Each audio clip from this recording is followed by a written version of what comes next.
For an entire generation, when you thought about Mazda and sports car, you thought about a specific engine, the Rotary. And although we don't have the Rotary today, one car enthusiast and graphic artist wasn't satisfied with his 2017 MX-5. He wanted to make a few updates. We're going to jump in and take a quick look at how he took his beloved MX-5 and turned it into a RX-7 for today. More car vids.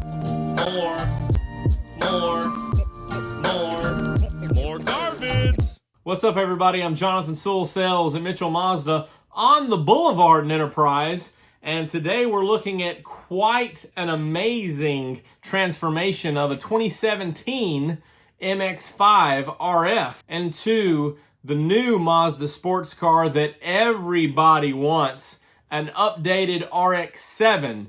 Or would this be the RX-9 we really want? And this was first seen a couple of months ago and reported on by several automotive websites as they stumbled across some Instagram posts or Instagram photos of some pretty brilliant graphic design work. I'm not sure on the pronunciation, but the artist is Siim Pärn. And you can find him at SP Designs EST, at SP Designs EST. And he does, from looking at his profile, some phenomenal artwork of a lot of different manufacturers of cars. However, he started this post by saying, "This is my 2017 Mazda MX-5 RF, turned into something iconic and modernized from the past. More views coming." So let's jump into everything that he shared here. So jumping into this first photo, what you'll see is an FD, third generation RX-7 ish vehicle up top, and an ND or fourth generation MX-5 Roadster on the bottom. He's kind of widened it out, lowered the front hood line there, and also brought back the pop-up headlights, which we love and have missed. And you got to believe the technology's there to keep them going. Beautiful front look. And before we jump into the other photos, just a little bit of correlation on the MX-5 and the RX-7. The RX-7 third generation, as this artist has recreated here, was only available for 3 years in the US. And unfortunately, that was before I was driving, but it was such a beautiful vehicle, won all types of awards. And really, this third generation Mazda really tried to reduce its weight, and it came in under 2,800 pounds. And of course, this was a 1.3 liter rotary engine, or the 13B-REW as it was technically known. And this was a sequential turbo, so it had two turbos, that one would start off in the lower range and then the other one would pick up in the higher range. In the lower range, this 1.3 liter engine actually wasn't able to produce enough exhaust gases to power both at the same time, so it had to get up in the higher RPMs. 255 horsepower, and around this 92 period when it was being produced, and it was produced from 92 to 95, we know that the Miata was in its infancy of its NA first generation, and it only had roughly around 116 horsepower when it debuted in 1989. So this FD had an opportunity to fit in between the Cosmo and the MX-5, as the MX-5 was kind of the econo class sports car,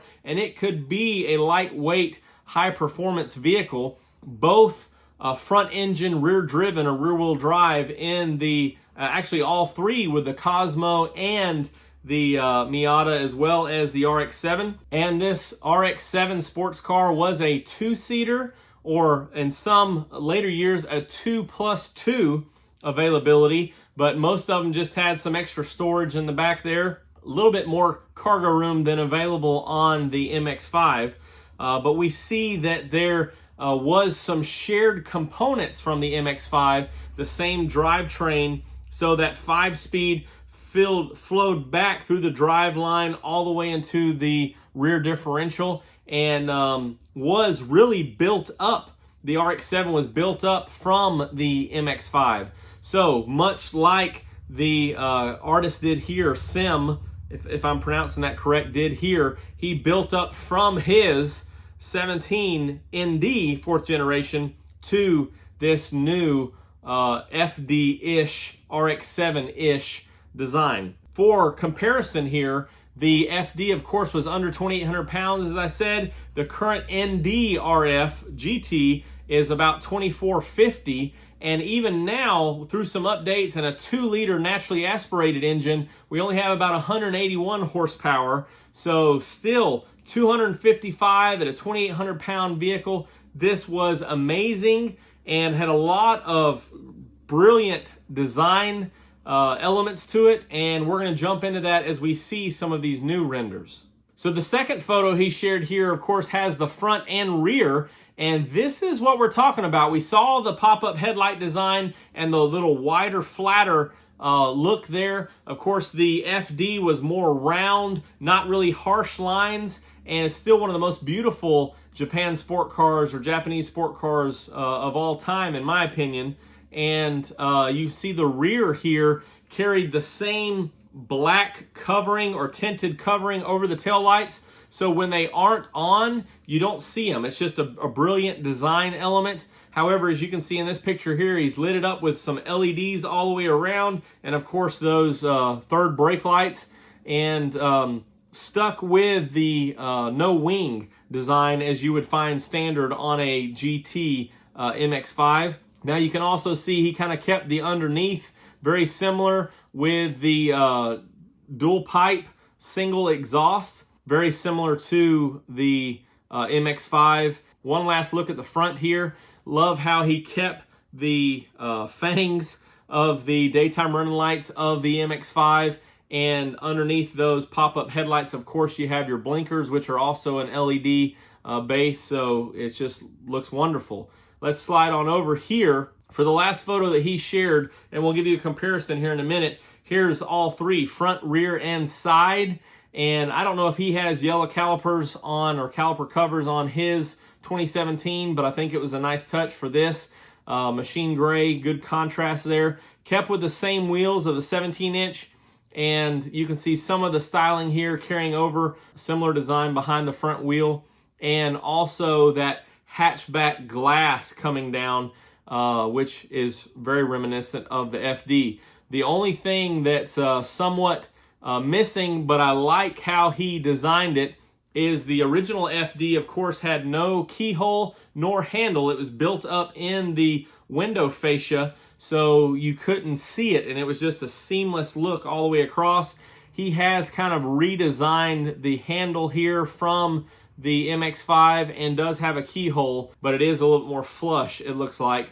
And he also has heavily outlined the surround of the window, which is really reminiscent of this FD. So I love this design. Probably took him like no time to generate this, as he's a skilled artist for sure. But love this complete design. Here's a look at all three again, and then a look at a profile comparison of the render of this new RX and the ND 4th Gen RF.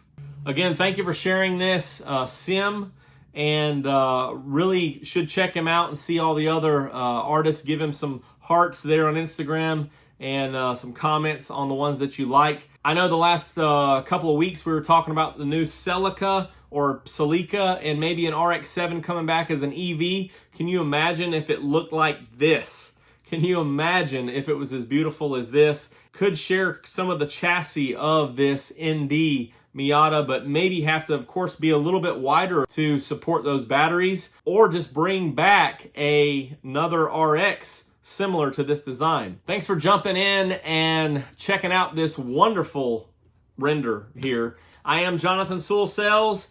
I'll be here listening for all the latest Mazda news. Maybe an RX-9 coming soon.